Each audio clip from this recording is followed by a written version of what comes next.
Bien, bonjour à tous. Nous allons parler d'économie aujourd'hui et de l'État, et surtout d'environnement. En partant de ce sujet-là, croissance économique et environnement, le rôle de l'État, point d'interrogation. Selon Kenneth Boulding, 1910 et 1993, économiste et ex-président de l'Association américaine d'économie, celui qui croit qu'une croissance infinie peut continuer indéfiniment dans un monde fini est un fou ou un économiste. Cette citation prend d'autant plus son sens au XXIe siècle, à l'aube de l'épuisement des énergies fossiles annoncé par de nombreuses organisations internationales. D'autres économistes croient toujours en la possibilité d'assister à une croissance infinie dans un monde fini, à la condition toutefois de changer radicalement de paradigme économique. Conscients de la contrainte environnementale, les États tentent de mettre en place de nouvelles politiques économiques pour amorcer la transition écologique. Assurer un modèle de développement durable qui renouvelle les façons de consommer, de produire et de travailler constitue l'un des grands enjeux de notre temps. La nature a été prise en considération dès les premiers travaux sur la croissance. En témoigne par exemple l'ouvrage de David Ricardo, Des principes de l'économie et de l'impôt, paru en 1817. Avec la révolution industrielle, la prise en compte de la nature a eu tendance à perdre en importance. Dans les années 1970, les enjeux environnementaux ont ressurgi avec les crises pétrolières de 1973 et de 1979, lesquelles ont fait prendre conscience que le capital n'est pas illimité, mais aussi en raison du rythme de la croissance économique qui tendait à s'essouffler. Par la suite, la montée en puissance des pays émergents n'a fait qu'accroître l'aggravation de l'état environnemental de la planète. Le sujet de la transition écologique est plus que jamais d'actualité. Plusieurs rapports tels que The Entropy Law and the Economic Process de 1971 de Nicolas Georgescu-Roegen ou le rapport Meadows de 1972 ont alerté sur l'incompatibilité de la croissance économique avec la protection de l'environnement. La croissance économique pourrait se définir comme une augmentation soutenue dans une période longue de la production d'un pays. Économiquement, l'environnement est l'ensemble des ressources naturelles qui constituent un facteur contribuant à la production des richesses et au bien-être des agents économiques. Or, la seule poursuite de la croissance économique, sans tenir compte de l'environnement, risque de condamner à terme l'état de la planète. Partant, l'environnement est une variable nécessaire et indispensable à la croissance économique. Cette dernière devra notamment être soutenue par la puissance publique. En tant que territoire délimité par des frontières et régi par des lois qui lui sont propres, l'État agit sur le plan économique au travers de différents leviers tels que la politique budgétaire et la politique monétaire. Son gouvernement se fonde alors sur l'observation d'outils statistiques comme le taux de PIB ou le taux d'inflation. Avec les enjeux environnementaux qui s'annoncent, l'intervention de l'État se justifie d'autant plus par l'encadrement du marché. Il en ira historiquement de l'avenir des générations futures et de la croissance économique. Géographiquement, aucun continent n'échappera au dérèglement climatique. De surcroît, certains économistes de l'économie expérimentale, tels que le prix Nobel Daniel Kahneman, considèrent que les agents économiques comme des êtres irrationnels, incapables de s'autoréguler, en ce sens que leurs choix de consommation sont effectués sans considération de la dette écologique qu'ils engendrent. Par son intervention constante, l'État pourrait être un acteur indispensable en érigeant la préservation de l'environnement en condition préalable et obligatoire au développement de l'activité économique. En cela, l'objectif de la croissance économique serait maintenu avec les effets bénéfiques qui en découleraient. Relever le défi de mener une croissance verte s'inscrit par conséquent dans le cadre d'une politique de développement durable bénéfique à tous les agents économiques. Quel rôle l'État doit-il jouer pour assurer une croissance verte tout en parvenant à concilier la croissance économique et la protection de l'environnement? À l'aube d'un dérèglement climatique préoccupant dans le monde entier et pour l'avenir, l'État prend conscience de la nécessité de repenser la croissance économique en considérant dorénavant les pressions environnementales. À long terme, la puissance publique pourra ainsi mener diverses stratégies pour concilier croissance économique et environnement. La prise de conscience par l'État des enjeux environnementaux et la désuétude du modèle actuel de la croissance économique. À la vue des enjeux environnementaux qui s'annoncent, il est impératif pour la puissance publique de reconsidérer les modes de production et la mesure de la croissance économique. De la nécessité pour l'État à reconsidérer l'exploitation des ressources. L'exploitation des ressources traditionnelles, un modèle non viable à long terme. Les externalités liées au modèle productiviste ont une influence négative à la fois sur l'environnement et la croissance économique. Elles contribuent à la rendre insoutenable à long terme. Par le passé, les États ont favorisé une industrie fondée sur l'exploitation des énergies fossiles, ce qui a conduit à la raréfaction des ressources naturelles. Avec la mondialisation, les liens d'interdépendance entre les États se sont accrus. Bon nombre d'entre eux ont fondé leur modèle sur la théorie des avantages comparatifs développée par David Ricardo. Parmi les monarchies du Golfe, qui se sont spécialisées dans l'exploitation pétrolière, l'Arabie saoudite est le deuxième producteur mondial. L'exploitation des ressources traditionnelles contribue à réduire le capital naturel mondial. Calculé par l'ONG Global Footprint Network, le jour de dépassement est systématiquement atteint avant la fin de l'année. Cette année, il a été dépassé le 22 août, donc c'était dans les années 2021 je crois quand j'avais écrit ça. Ne plus disposer de capital naturel empêchera les entreprises à produire. De plus, les consommateurs peuvent anticiper une hausse du prix et l'épuisement des ressources, ce qui va influer sur la courbe de la demande. L'épuisement de ces ressources constitue donc, à terme, un frein à la croissance économique. De surcroît, la mauvaise utilisation des énergies traditionnelles conduit souvent à la dégradation de l'environnement. Or, une mauvaise qualité des biens ou ressources peut faire diminuer la demande. Les modifications des préférences changent la courbe de demande, ce qui est négatif pour la croissance économique. Par exemple, la pollution des eaux potables est causée par l'exploitation des hydrocarbures. Les eaux polluées ne peuvent pas être commercialisées sur le marché pour des raisons sanitaires. À cela s'ajoutent des catastrophes industrielles, telles que l'explosion de l'usine chimique à Toulouse en 2001, dont les dégâts matériaux ont été estimés à 2 milliards d'euros. Ces catastrophes d'origine humaine ont pour conséquence l'augmentation des émissions de gaz à effet de serre. Si l'exploitation des ressources fossiles est une menace pour l'environnement, des énergies plus respectueuses de l'environnement peuvent constituer une solution d'avenir pour les États. La pertinence de l'échelle étatique pour reconsidérer les ressources naturelles. L'État fait partie des meilleurs agents économiques pour s'occuper des préoccupations environnementales. Il corrige certaines défaillances du marché. L'État constitue un rempart aux actions des autres agents économiques qui ne sont pas totalement rationnels. Comme l'a démontré le prix Nobel Jean Tirole, les agents économiques ne sont pas des purs homo economicus. Les entreprises se comportent tels des passagers clandestins, c'est-à-dire qu'ils bénéficient de ressources telles que les biens de nature communale, mais ne les payent pas ou les sous-payent. Sans intervention de l'État, les biens naturels sont surutilisés et dégradés. Quand bien même les entreprises seraient rationnelles, le marché aboutirait à une situation de perdant-perdant. C'est ce que tend à démontrer la théorie de la tragédie des biens communs développée par Garrett Hardin. En partant du postulat que l'État est compétent pour assurer la transition écologique, ce dernier a tout intérêt à investir dans ces énergies.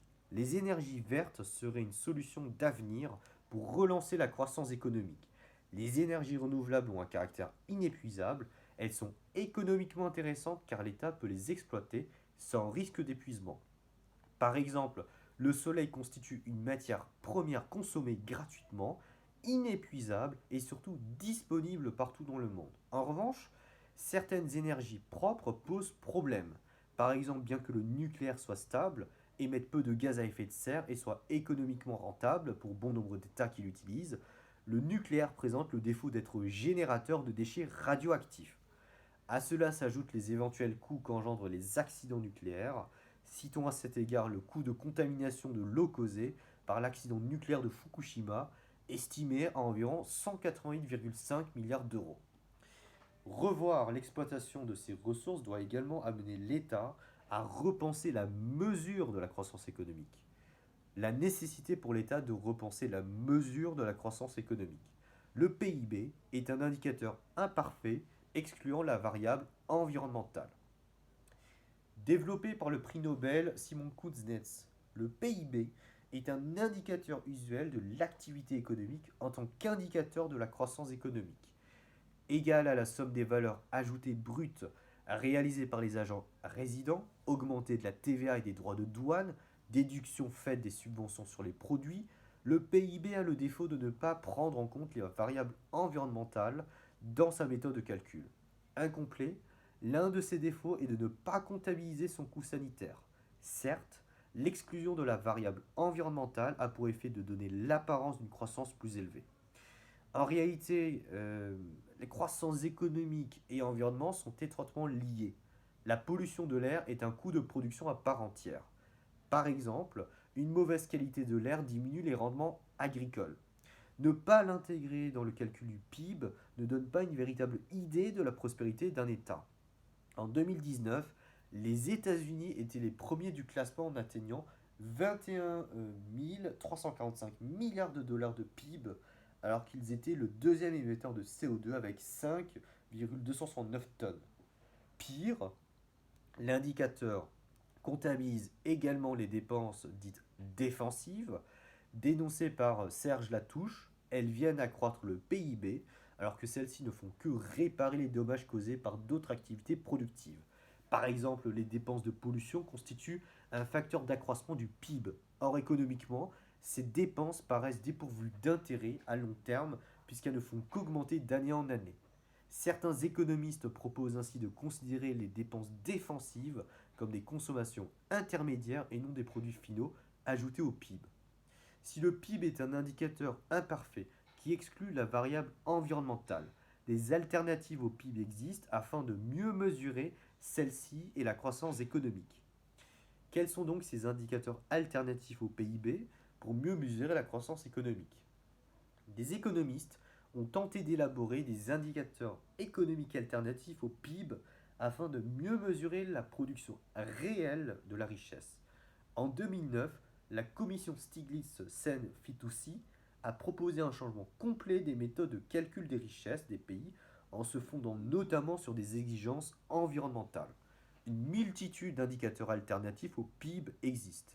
L'on peut citer l'Inclusive Wealth Index, IWI, qui a été théorisé en 2012 dans un rapport des Nations Unies.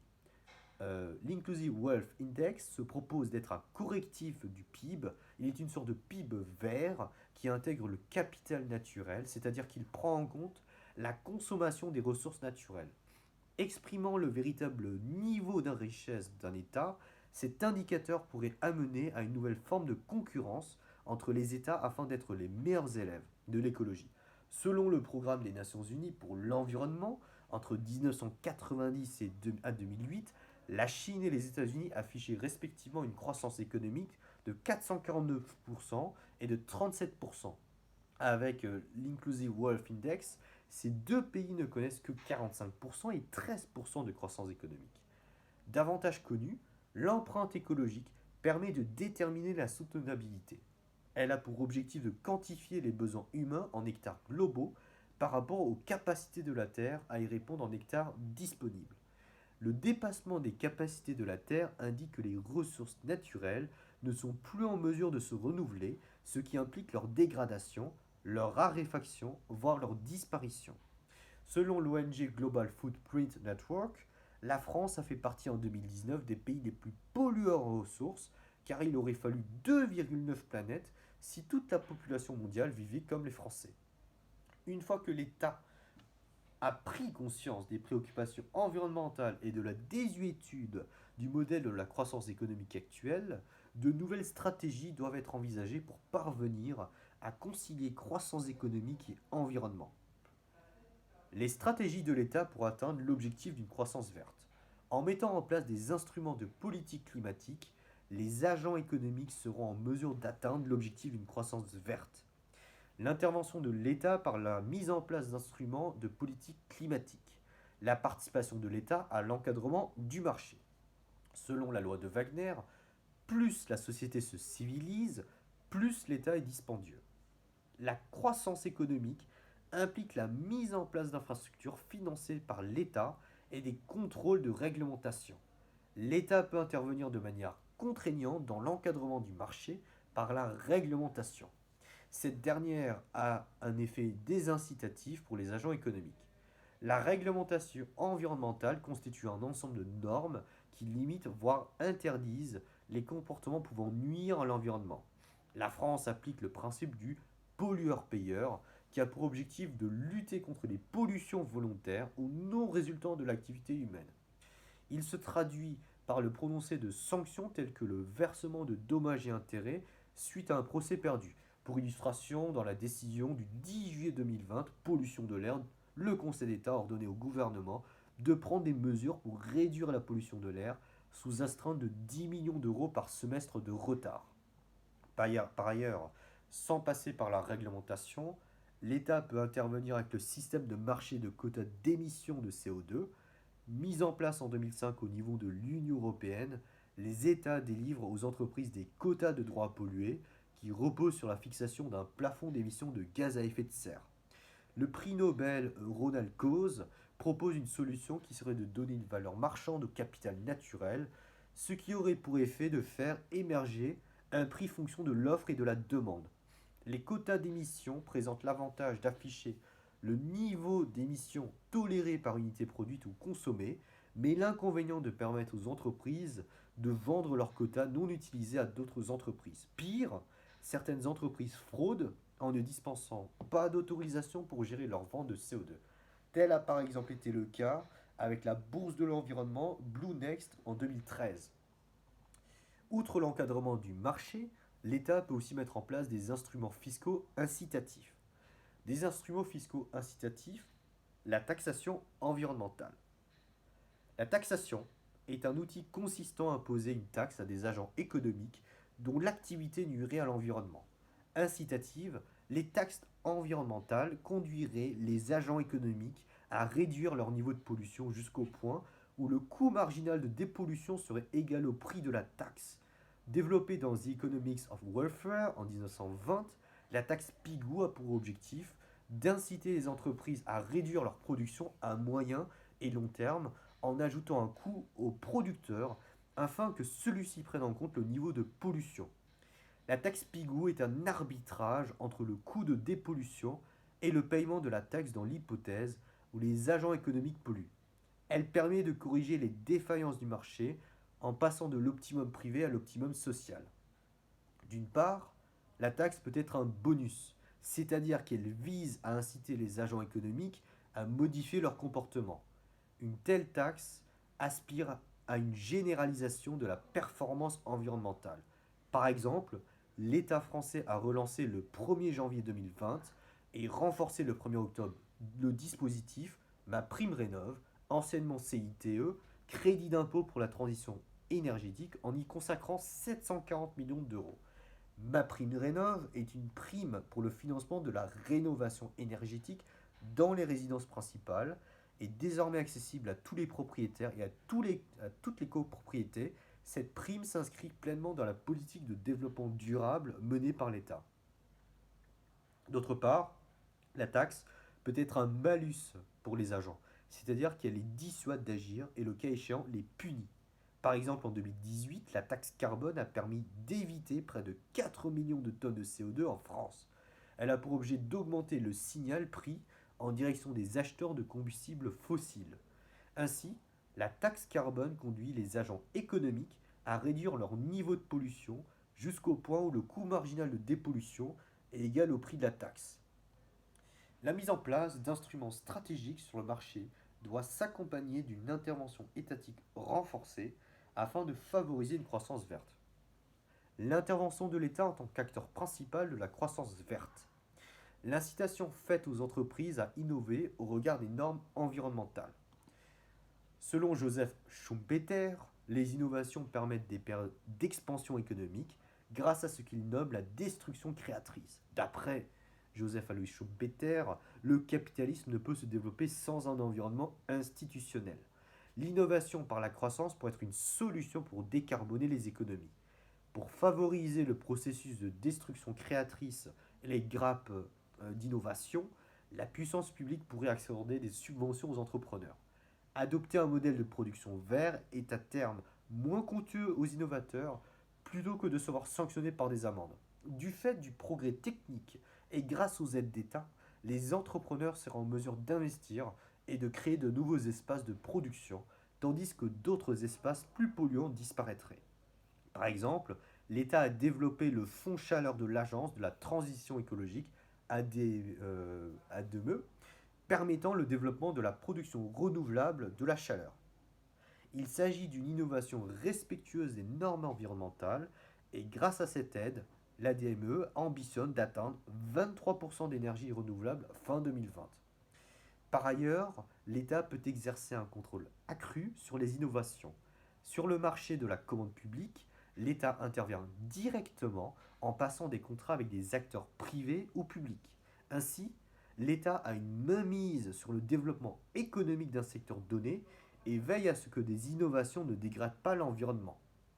Par exemple, en 2017, la filiale d'EDF Citellum a mis au point une plateforme expérimentale d'éclairage public afin d'accompagner les collectivités locales dans leurs projets de rénovation des luminaires vieillissants et trop polluants.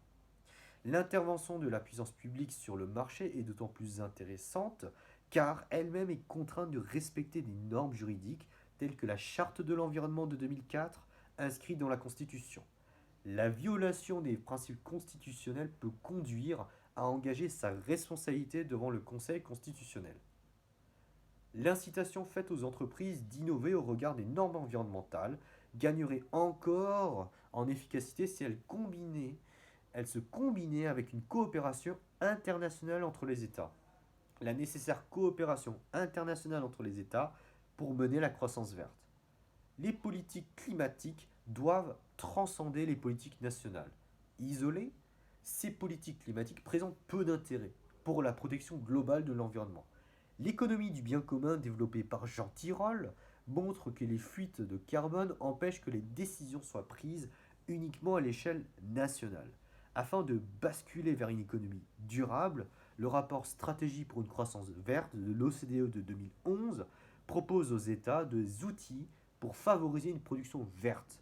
Il s'agit par exemple de la création d'emplois par une utilisation plus durable des ressources naturelles, des gains d'efficience dans la consommation d'énergie ou la valorisation des systèmes écosystémiques, des services écosystémiques. Les accords environnementaux multilatéraux constituent aussi un moyen juridique pour faire face aux problématiques environnementales en imposant des actions particulières aux signataires. Aujourd'hui, plus de 250 accords environnementaux multilatéraux sont en vigueur. L'un des plus célèbres d'entre eux, le protocole de Kyoto de 1997. Les États signataires ont globalement atteint leur objectif de réduire d'au moins 5% leurs émissions de gaz à effet de serre. Cependant, les accords environnementaux multilatéraux présentent l'inconvénient de ne pas prévoir de mécanisme de sanction en cas d'inexécution. Les États peuvent être incités à ne pas respecter leurs engagements conventionnels, et comme l'a évoqué Albert Tucker avec le dilemme du prisonnier, ceux qui coopèrent sont fortement pénalisés par les trahisons des autres signataires. Les accords économiques multilatéraux s'avèrent inefficaces si leurs signataires ne se coordonnent pas. La coopération internationale devrait s'accompagner de nouvelles règles ainsi que de l'exercice d'organes de contrôle. Sous la pression d'un contrôle de conformité, les agents économiques seraient incités à respecter leurs engagements.